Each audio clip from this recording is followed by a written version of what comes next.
everybody, welcome back. It's Holly Sweets and Eats and it's time for another video.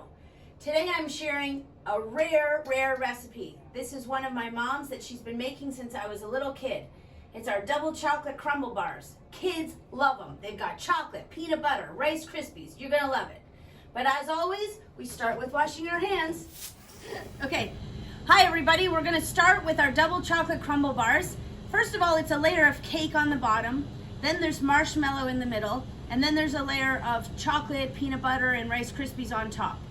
Please make sure you don't skimp on the marshmallows or you will hear complaining from your children, as I have heard. We're gonna start with the butter. So if your butter is hard, you need to break it up. Otherwise, you'll end up hurting your mixer.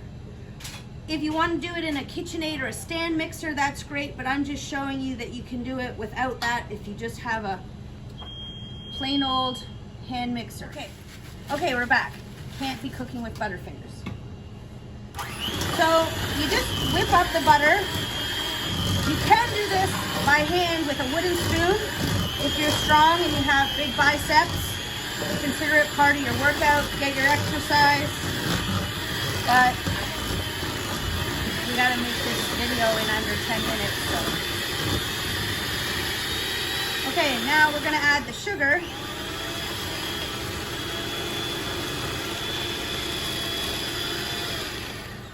Hold on. See? Don't leave any behind. Every gram counts. We're going to be giving you the recipe somewhere, however Isaac does it, so that you can make these at home. But for now, I'm just going to show you how we put it together. So these are butter and sugar. And you cream it until it's sort of light and fluffy.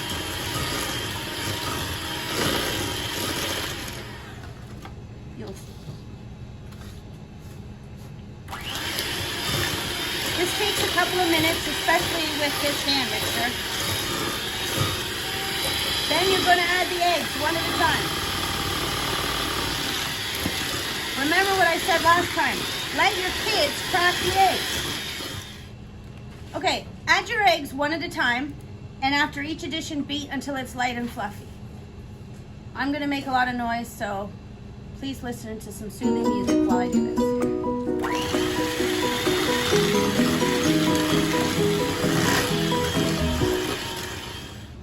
Okay, now that it's light and fluffy, we're going to add a little bit of our very good vanilla, 1 teaspoon.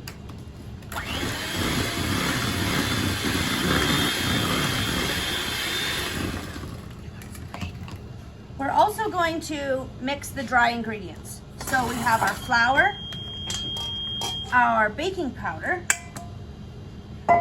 our cocoa, and a pinch of salt. We'll whisk that together. You can sift the dry ingredients together. It helps to make sure there's no lumps, and it also makes sure that they're mixed. Or you can whisk it together too. It's much easier cooking at the bakery kitchen because I have a team to help me clean up. We're going to add it slowly, but again, that thing makes a lot of noise, so enjoy some soothing music while I combine these two ingredients.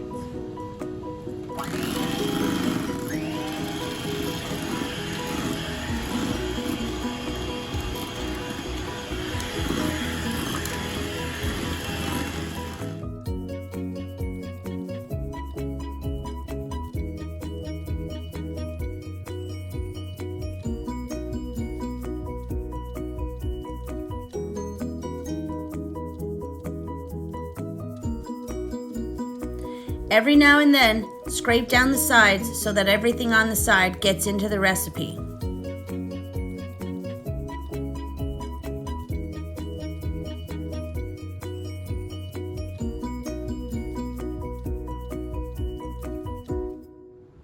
Okay, so now it's all combined, so we spread it into a pan. The recipe that you're going to have will go into a 9 by 13 pan, but we don't make anything small here, so we're using a double that size.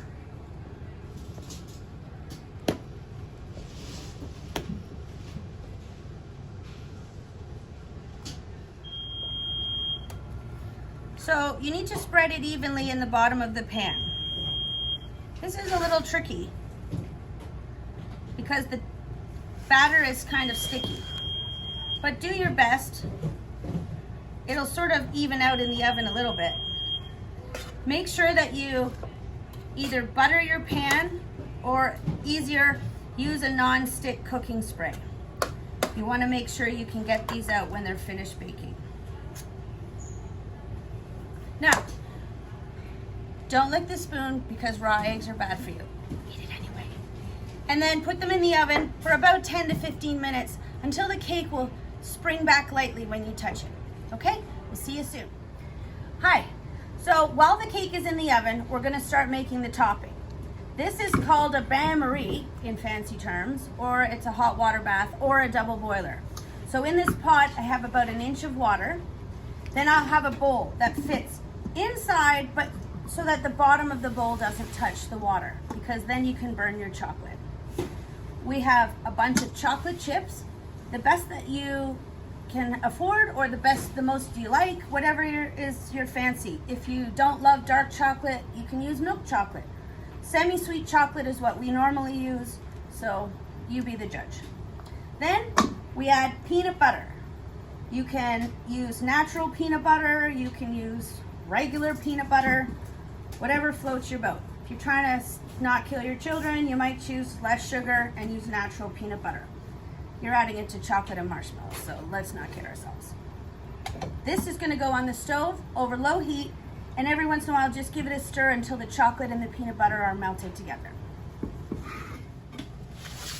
Okay, the cake is a little bit bouncy. We don't want it overdone because it'll be too dry. So we'll take it out and we'll do the next step.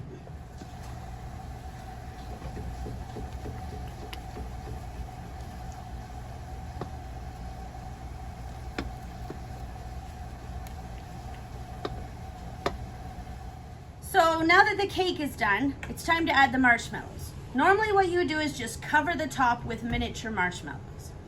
Unfortunately, my kids follow my father's old saying of wretched excess is barely enough. So we're going to use big fat piles of marshmallows. These are Holly Sweets and Eats marshmallows that we make here in the store. They're completely different than the kind you buy in the package at the grocery store. But I spent my whole childhood eating grocery store marshmallows.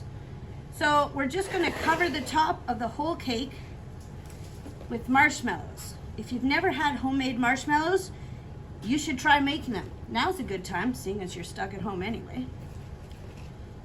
So this seems ridiculous as far as the amount of marshmallows, but that's the way my kids like it, and whatever keeps them quiet. When you're finished covering the top of this with marshmallows, you put it back in the oven until they're melty.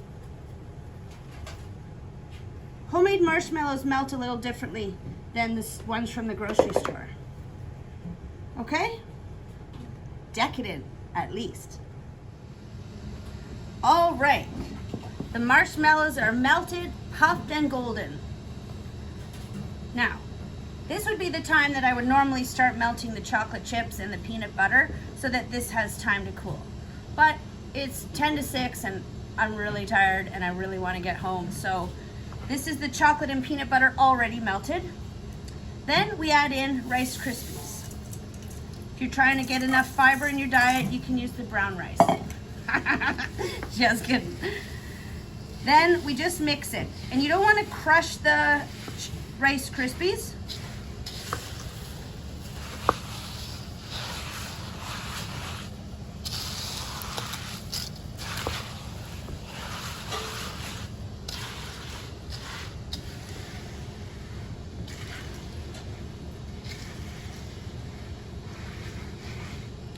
When they're all mixed, put them on top in dollops, and we'll spread them out when I'm ready.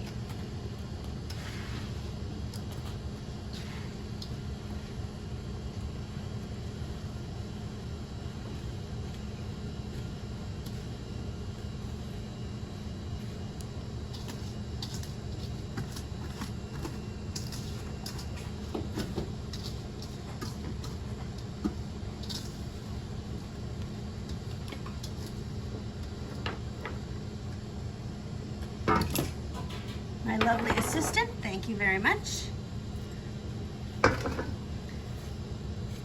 So if you let them cool, this is easier.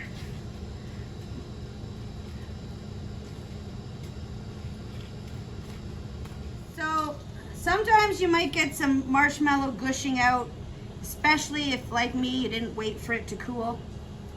So make it as pretty as you can. Don't worry, when you cut it up, it's gonna look great.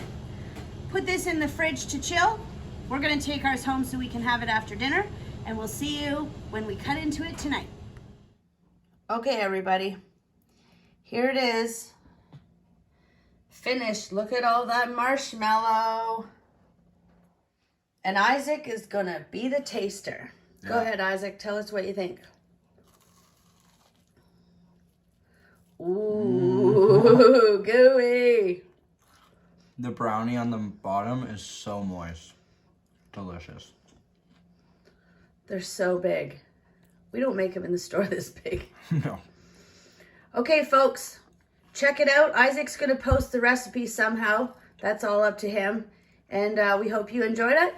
And let us know what you'd like us to make next. Like and share with all your friends and family. Thank you. Bye-bye.